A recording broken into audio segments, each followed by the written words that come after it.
যাক, আজ আমি গ্রিন স্মুদি, স্পিনাচ স্মুদি কিরম করে বানাই তার জন্য আমি নিয়ে নিয়েছি এখানে স্পিনাচ 8 থেকে 10টা, রাফলি হাফ অ্যাপেল।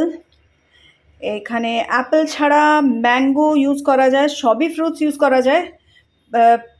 পেঁপে, পাকা পেঁপে ইউজ করা যায়, কিন্তু অ্যাপেল, পাকা পেঁপে আর ম্যাঙ্গো এই তিনটেতেই বেশ ভালো লাগে। স্ট্রবেরিজও ইউজ করতে পারো, বাট শসা এরকম জাতীয় কিছু ফল যেগুলো মানে কষ্টা কষ্টা টাইপ না, এগুলো তো ভালো লাগে না।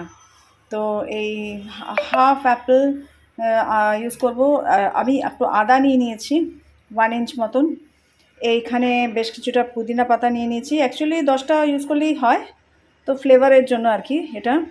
এখানে হচ্ছে একটা পাতিলেবু গোটা, এখানে 8 থেকে 10টা কারি লিভস, এগুলো এগুলো হচ্ছে। তারপরে হচ্ছে হলুদ, এখানে হচ্ছে দারচিনি পাউডার, জল, এখানে হচ্ছে চিয়া সিডস, আর এটা হচ্ছে ব্ল্যাক পেপার পাউডার। তো চলো বানাই এটাকে, স্মুদিটাকে। তো এগুলোকে আগে ধুয়ে নিয়ে, প্রথমে পালং শাকটা আগে ধুয়ে নিয়ে কেটে নিচ্ছি রাফলি। তো পালং শাকটাকে রাফলি চপ করে আমি দিয়ে দিচ্ছি একটা ব্লেন্ডিং জার নিয়ে নিয়েছি, ওর মধ্যে পুরোটা। তারপরে যা যা ইনগ্রিডিয়েন্টস আছে একের পর এক কেটে কেটে, অ্যাপেলস বা যে কোনো ফ্রুটস ইউজ করলে, তারপরে লেবুর রস একটা গোটা দিয়ে ওর মধ্যে স্কুইজ করে দিয়ে, কারি পাতা, পুদিনা পাতা এইসব দিয়ে, তারপরে হলুদ কিছুটা, কিছুটা চিয়া সিডস, না এটা হচ্ছে ব্ল্যাক পেপার, তারপরে চিয়া সিডস 1 টেবিল স্পুন মতন, এটা করতে হবে, আর হচ্ছে দারচিনি পাউডার যেটা বললাম। তো এগুলোকে আগে বিনা জল দিয়ে ভালো করে ব্লেন্ড করে নিতে হবে ব্লেন্ডিং জারে।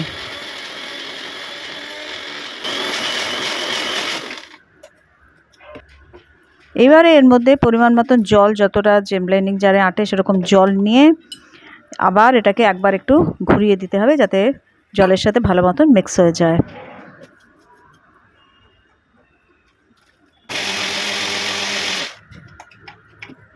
এইবার একটু ঠান্ডা করার জন্য আমি এটাকে দিলাম এর মধ্যে একটুখানি আইস। হ্যাঁ, নুন দিতে ভুলো না কিন্তু, পিঙ্ক সল্ট বা black salt, rock salt, whatever you say, but not white salt. হ্যাঁ, এটা আমি দেখাইনি, ভুলে গেছি দেখাতে।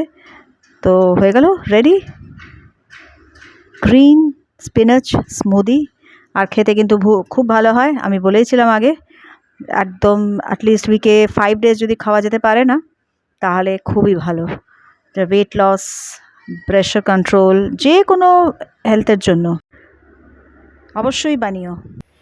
হরে কৃষ্ণ বন্ধুরা, welcome back to my channel. আশা করি সবাই খুব ভালো আছো, আমিও খুব ভালো আছি। আজকে হচ্ছে থার্সডে, সেই থার্সডে থেকে আবার কন্টিনিউ করছি ব্লগটা, আর এই স্মুদি দিয়ে আজকে ব্লগটা শুরু করছি আবার। বানিও নিশ্চয়ই, দেখিয়ে দিলাম কিরকম করে বানাতে হয়। তো উইকে যদি 3-4 দিনও খেতে পারো তাহলেও খুব ভালো রেজাল্ট পাবে, ক্লেন্স হয়ে যায়, খুব ভালো বাওয়েল, যে যেটা খুব ভালো থাকে, বাওয়েল মুভমেন্টটা যেটা, সব দিক দিয়ে খুব ভালো, ওয়েট লস। এই এখন ধরো 8টার সময় খেলে জিনিসটা, সকালে তোমার চা যা খাবার, মিল্ক টি বন্ধ করে কোনো লিকার চা, ব্ল্যাক টি বা ওরকম খেতে পারো। কোনো হার্বাল টি খেলে তো খুব ভালো, চ্যামোমাইল টি খেলে আরোই ভালো। ওটা খেয়ে তারপরে 8টার সময় এটা খেয়ে নিলে, 8টা সাড়ে 8টার সময় এটা খেয়ে নিলে, তারপরে 11টা নাগাদ স্যালাডস কি ফল কোনো একটা, কিংবা স্যালাডস খাওয়া বেটার, স্যালাডস খেলে তারপরে দুপুরবেলা লাঞ্চ। তো এই হচ্ছে মর্নিং রুটিন, ট্রাই করো বন্ধুরা। তো এরপর আমি আগে ঠাকুরকে একটু দিয়ে নেবো, তারপরে আমি আমার রান্না শুরু করবো। দেখি এখনও ডিসাইড করিনি কী করবো, দেখা যাক। বেগুন, টমেটো নুন হলুদ দিয়ে ভেজেছি, যেরকম করে বেগুন ভাজা করে গোল গোল করে কেটে ভেজেছি সর্ষের তেলে। টমেটোটাও ওরকম হাফ করে লম্বালম্বি করে নুন হলুদ মাখিয়ে ভালো করে ওটাকে ভেজে নিয়েছি, বেশ পোড়া পোড়া করে ভেজেছি, করে এবার ম্যাশ করছি। এর মধ্যে দিয়েছি নুন আর একটুখানি, আর কাঁচা লঙ্কা, ওপর দিয়ে পরে ধনেপাতা ছিটিয়ে দেবো। তো এই হচ্ছে বেগুন না পুড়িয়ে বেগুন পোড়া। মানে বেগুন পোড়ালে কী হয় না, গ্যাস ভীষণ নষ্ট হয়। আমি যেটা এতে করছিলাম না, তোমাদেরকে দেখিয়েছিলাম দু একবার, মাইক্রোওয়েভে করছিলাম, কিন্তু মাইক্রোওয়েভের থেকেও এটা টেস্ট খুব ভালো হচ্ছে খেতে। বন্ধুরা একবার প্লিজ এইভাবে ট্রাই করে দেখো, ভীষণ ভালো লাগবে খেতে। আর ওই বেগুন পোড়াতে যে সব কিছু একটা মানে খোলা, ওটার খোসা ছাড়ানো, খোসাটাগুলো খুলে খুলে ফেলে দিতে পারো, কিন্তু বাবা আমার তো বেগুন এসব খেতে এত ভালো লাগে, আমার মনে হয় খোসাটাও থাকুক, আমার কোনো প্রবলেম হয় না। সুদীপেরও হয় না, সোহান থাকলে তখন ওইগুলোকে টেনে টেনে বার করে খোসাগুলো। তো এটা একবার এইভাবে করে ট্রাই করে দেখে আমাকে জানিও প্লিজ। বড় কাকার নাম্বার চাইছিল আমার এক কাকিমার, তো কাকিমার নাম্বার তো নেই আমার কাছে, আমি দিলাম হচ্ছে কাকিমার ছেলের বউয়ের নাম্বার, তো ওর নাম্বার আছে আমার কাছে, ওটাই দিলাম। আর এসব জিজ্ঞেস করছিল কেমন আছিস না আছিস। আমার তো বাবা কাকা জেঠুদের মধ্যে একমাত্র বড় কাকা বেঁচে আর পিসি বেঁচে, তো সেটাই বলছিল যে একটা দরকারি কথা আর কি। কাকিমা ওনাকে ফোন করেছিলেন, মেজো কাকা আমার কদিন আগে মারা গেছে, তোমাদের বলেছি কিনা আমার মনে নেই। তো মেজো কাকা কাকিমা আর কি ফোন করেছিলেন কোনো একটা ব্যাপারে আর কি, তো সেটা ডিসকাস করার জন্য ফোন করেছিলেন। তখন বড় কাকা ধরতে পারেনি, তারপরে যে বড় কাকা ফোন করবে, বড় কাকার কাছে কারোরই নাম্বার নেই। ওই জন্য বলছে যে তোর কাছে কি আছে এদের কারোর নাম্বার? বলছি আমার কাছে মাত্র ওই যে আমার ভাইয়ের বউ, ওর নাম্বারই আছে, তো ওইটাই দিয়ে দিলাম যে তুমি একেই ফোন করো, করে কাকিমার নাম্বারটা নিয়ে নাও। আমার কাছে তো কাকিমার নাম্বার নেই, আমি কোনোদিনই কাকিমাকে ফোন করিনি। যাই হোক, সবাই ব্যস্ত এখন, কেউ কাউকে ফোন করে না, সব নিজের যে যার জগতে ব্যস্ত। তুমি কেমন আছো সেটা কোথাকার কোন দিদি, তার সঙ্গে দেখাই হয় না, আর কি ফোন করবে, এই আর কি। সব যে যার নিজেরটা নিয়ে ব্যস্ত, আমিও ব্যস্ত। আমি কাকে বলবো, আমি নিজেও তো ফোন করি না কাউকে, ফোন করি মাসিকে করি একমাত্র, আর কাউকেই ফোন করি না, নিজের মতো নিজেই থাকি। সুদীপকেও ফোন করি না, দরকার না পড়লে করি না, কোনোদিনই করি না ফোন করে মানে ডিস্টার্ব করা। অফিসে তো একদমই করি না ফোন, একদম যদি খুব দরকার থাকে তখনই করি, আদারওয়াইজ নো। শশা কেটে নিই, রোজ শশাটা না খাওয়া দরকার, টমেটোও কাটবো।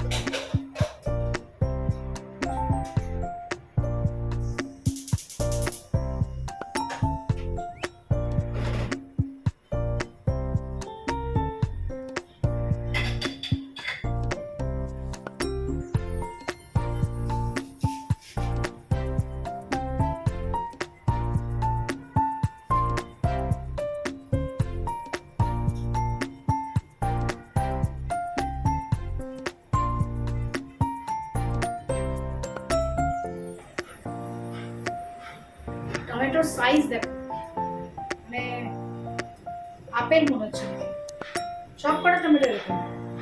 ভাবলাম দুটো কাটবো, একটাই কাটবো, বড় বড় আছে।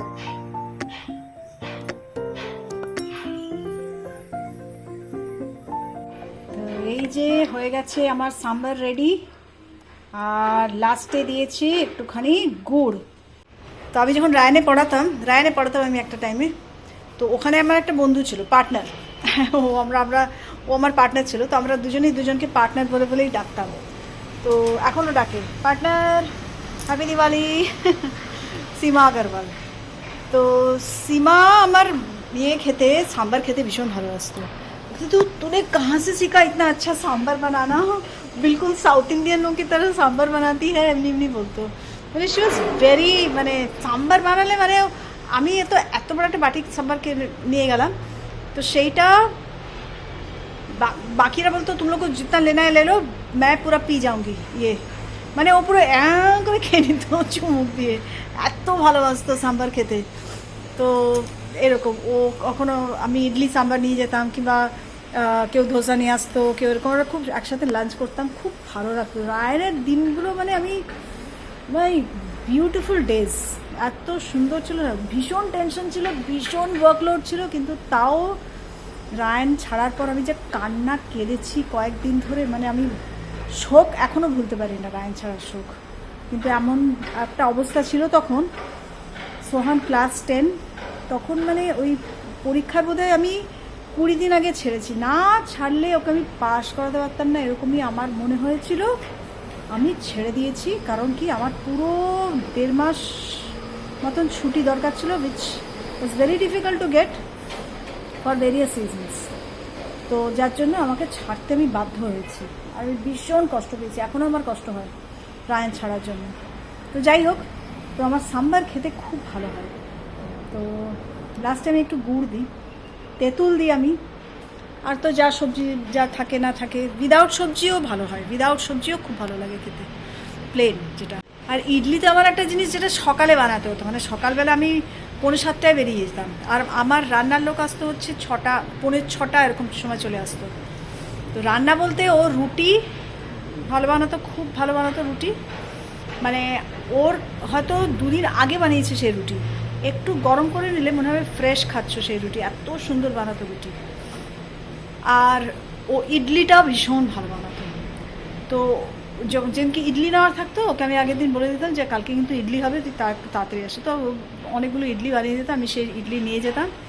আর সাম্বার তো আমি বানিয়ে রাখতাম রাত্রির বেলা, পরের দিন সকালবেলা নিয়ে যেতাম গরম টরম করে ভালো করে। তো ভীষণ ভালো হতো, মস্ত মস্ত আমাদের লাঞ্চ প্রতিদিন হতো। যাই হোক, এই হচ্ছে গল্প। সীমার আবার হাজব্যান্ড খুব ভালো রান্না করতো, সীমা নিজে রান্না করতো না, সীমার হাজব্যান্ড ওর টিফিন প্যাক করে দিত রান্না বান্না করে, ও বানিয়ে দিত। এক একদিন স্যান্ডউইচ, একদিন পাও ভাজি, একদিন এই একদিন ওই, মানে আর আমাদের চলতো ফিস্ট টিফিন ব্রেকে। সাম্বারটা হতে দিয়েছি ঠান্ডা, তারপরে অফার করে দেবো ঠাকুরকে।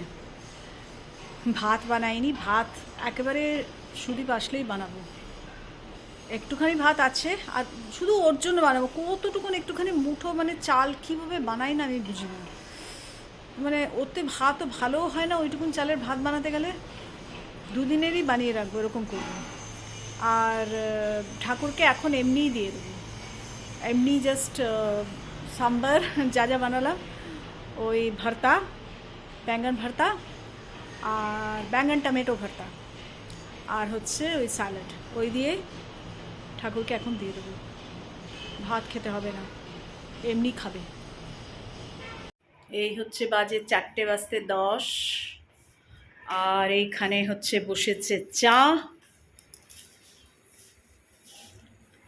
আর এদিকে হচ্ছে আমার মিউজিক ক্লাসের তোড়জোড় সেট হয়ে গেছে অলরেডি, 1 রাউন্ড প্র্যাকটিসও করে নিয়েছি, এখানেই বসি প্র্যাকটিসের জন্য গানের ঠাকুর ঘরে। আর এই হচ্ছে আমি। মিউজিক ক্লাস থাকলেই না একটা টেনশন কাজ করে ভেতরে, মানে ভয় ভয় লাগে, গলাটা তো এখন এই সময়টা একদমই মানে চাপা থাকে, একটু শুয়ে থাকি তো গলাটা একটুখানি চেপে যায়, তো ভাবছি চাটা খেয়ে যদি একটু খোলে গলাটা। সন্ধ্যেবেলা 7টা 7:30টার সময় গলা মানে মনে হচ্ছে যেন, মনে হয় যেন ভাসছে, এত বিউটিফুল থাকে না সময়টা, মানে একদম মনে হয় যেন নিজেকে যখন গাই না, মনে হয় নিজে একজন ক্লাসিক্যাল বড় মস্ত বড় সিঙ্গার, একেবারে মানে যেরকম চাই সেরকম গলাটাকে আমি করতে পারি। বেস্ট টাইম আমার আফটার 7 ইভিনিং, একদম গলা মানে একদম সুন্দর থাকে। কিন্তু ওই সময়টা তো ক্লাস হয় না, আমার তো যে সময়টা সুবিধা হয় আমার টিচারের তখনই করা, তো স্টুডেন্ট নিজের মতন তো হলে চলবে না, এই হচ্ছে ঘটনা। তো এখন চাটা খেয়ে গলাটাকে ঠিক করি। বাচ্চাদের মতন টেনশন হয় আমার গানের ক্লাসের আগে, বরাবর গানের ক্লাস হলেই মানে একটা টেনশন ভেতরে, ঠিকঠাক গাইতে পারবো তো, যেরকম প্র্যাকটিস করেছি সেটা বিয়ে করতে পারবো তো, সেরকমভাবে গাইতে পারবো তো, খারাপ করবো না তো। তো চিন্তা করো পরীক্ষার আগে আমার কি হয়, একটা ক্লাসের আগে, তাও আবার বন্ধু ক্লাস নেয়, বন্ধু যদিও মনে করি না ক্লাসের সময়, একদম টিচার বলেই মনে করি, কিন্তু ভয় একেবারে আত্মারাম খাঁচা। এই দেখো চুলে তেল দিয়ে চিপচিপ হয়ে, দইও দিয়েছি চুলে, একটু না রাফ, মানে রাফ ঠিক বলবো না, অ্যাকচুয়ালি চুলটা আমি অনেক দিন কাটছি না কারণ লম্বা করতে হবে আমাকে চুল, আমার চুল লম্বা চাই, স্ট্রেট লম্বা, মানে এই যে লেয়ার্সে কাটা থাকে না সেটা চাই না, লম্বা চাই চুল। তো সেটার জন্য আমি নিজে একটুখানি সামনে এনে ট্রিম করেছিলাম এই গত সপ্তাহে, সামনেটাও কেটেছি, সামনেটা তো আমি নিজেই কাটছি এখন, তো এইসব করছি। দৌড়া গেলে না একেবারে ঘ্যাচর মেচর করে এত কেটে দেয় না, আর আমি এখন স্ট্রেট কাটবো, একটু লম্বা করে নেবো, মানে অ্যাকচুয়ালি লেয়ার্সে কাটা তো, সব থেকে ছোটো যে লেয়ারটা সেটা ঘাড় পর্যন্ত, তো ঘাড় পর্যন্ত তো এখন চুল করতে পারবো না, তো ওটা একটু নিচে নামলে, এই এত 1 ইঞ্চ 1.5 ইঞ্চ মতন 2 ইঞ্চ মতন নিচে নামলে তারপরে আমি স্ট্রেট কাটবো ওটাকে, চুলটাকে, তাহলে তাড়াতাড়ি লম্বা হয়, ইভেনলি লম্বা হয়, বিনুনি করা যাবে। তো বৈষ্ণবাসদের ওরকমই হয়, অ্যাকচুয়ালি ওরকমই করা উচিত, তো সেটার জন্য কাটছি না এখন চুল, যার জন্য একটুখানি ওই যা হয় আর কি, স্প্লিট এন্ডস তো না ঠিক, মানে একটু কীরকম, তা আমি একটু দই দিলাম চুলে। তো যাই হোক, কালকে সেই গানের ক্লাসের পর তো আর ভিডিও টিডিও কিছু করা হয়নি, রান্না কিছু ছিলও না করার আমার, মানে যে আমি আমার কাজ করছিলাম কিন্তু ভিডিও করার মতন কিছু করিনি, যেরকম আমি গানের ক্লাসের পরে তো রান্না তো করাই ছিল, সেই খাওয়া দাওয়া হলো আমাদের, গরম টরম করে ভাতটা করে নিলাম, ঠাকুরকে তো ওই ছাড়া দিয়েছি খেতে, তো ভাতটা করে নিলাম, আর তারপরে হচ্ছে করলাম হচ্ছে গানের একটুখানি, তাও তো হয়ে গেছিলো, তারপরে আমি হচ্ছে ভাগবতম পড়ছিলাম, ভগবদ্গীতা ক্লাস হয় সেটা অ্যাটেন্ড করলাম, আবার একটু ভাগবতম পড়লাম, তারপরে শুয়ে শুয়ে সোহানের বেরোচ্ছে কখন তখন ওয়েট করলাম, প্রায় 12টা হচ্ছে ওর পৌঁছতে রোজই, তো ওয়েট করে ওই আর কি বাড়িতে রুমে পৌঁছে যায়, তারপরে আমি ঘুমিয়ে পড়ি আর কি, এই চলে। আজকেও সকালে মোটামুটি 6টা-8টাতেই উঠেছি, তারপরে চ্যান্টিংও 9 রাউন্ডস হয়েছে, এখনও 5, 6, 7 রাউন্ডস বাকি আছে, তো এগুলো করে টোরে, তো যাই হোক করে নেবো, আর চুলে আচ্ছা করে দিয়ে দিয়েছি এসব, গাছে জল দিয়েছি, বরকে টিফিন দিইনি, বলেনি কদিন ধরে তাড়াতাড়ি যাচ্ছিলো, 8টার সময় বেরিয়ে যাচ্ছিলো, 8টার সময় বেরিয়ে গেলে আমি টিফিন করতে পারি না, তো বলেনি যে আজকে 8টার সময় বেরোবে না, আজকে নর্মাল টাইমেই বেরিয়েছে, তো আমিও আরামসে আমি আমার কাজ করে যাচ্ছি, বিছানা গোছাচ্ছি, গাছে জল দিচ্ছি, আমার চুলে তেল দিচ্ছি, মুখের পরিচর্যা করলাম একটুখানি করলাম হচ্ছে ক্লিন বিন করে, তারপরে মুখেও লাগালাম হচ্ছে ওই কী লাগালাম, হ্যাঁ টমেটো আর একটু দিয়ে উপরে মধু দিয়ে, না টমেটোটাকে স্লাইস করে মধু দিয়ে লাগালাম, একটু মাসাজ করলাম, তাহলে তাতে না ওই যে স্কিন বার্ন যেগুলো হয় আর কি, ট্যান রিমুভাল হয়, এটা একটুখানি কদিন করতে হবে আমাকে তো এই বৃন্দাবনে গিয়ে এত ট্যান হয়েছে, তো হয় এসব জায়গাতে গেলে এত রোদ্দুরে ঘোরা হয়, তো যতই করো আর যাই করো ট্যান তো হবেই, সানস্ক্রিন লাগাও আর যাই করো ট্যান তো হবেই, ওটা থেকে কেউ বাঁচাতে পারবে না কাউকে, তো এটার জন্য একটুখানি কিছুই করেছিলাম না, এখন আজকে একটুখানি করলাম, চোখে লাগছে নিজেরই, এসব করলে মন টন ভালো থাকে আর কি। তো চলো বন্ধুরা, আমি আজকে আমার ভিডিওটা আমি এখানেই শেষ করছি। দুপুরের খাবার হচ্ছে আমার আছে, রুটিও আছে, বেগুন ভর্তাও আছে, আর সাম্বারও আছে, সব আছে, তো এটা করে নেব, খেয়ে নেব, রাত্রে দেখা যাক কী করা যাবে। আমার রাত্রে ডেন্টিস্টের কাছে যেতে হবে আজকে, আবার 6টার সময় অ্যাপয়েন্টমেন্ট আছে, তারপরে যাব শাড়িগুলো আনতে, তো পরে দেখাবো, শাড়িগুলো পরার পরে দেখাবো কীরকম কী লাগছে না লাগছে। তো চলো বন্ধুরা, আজকের ভিডিওটা আমি এখানেই শেষ করছি, আশা করি সবাই খুব ভালো থাকবে, ভালো থাকার চেষ্টা করো, সবাইকে ভালো রাখার চেষ্টা করো, ভালো লাগলে আমার video please like, share, comment and subscribe my channel. Hare Krishna.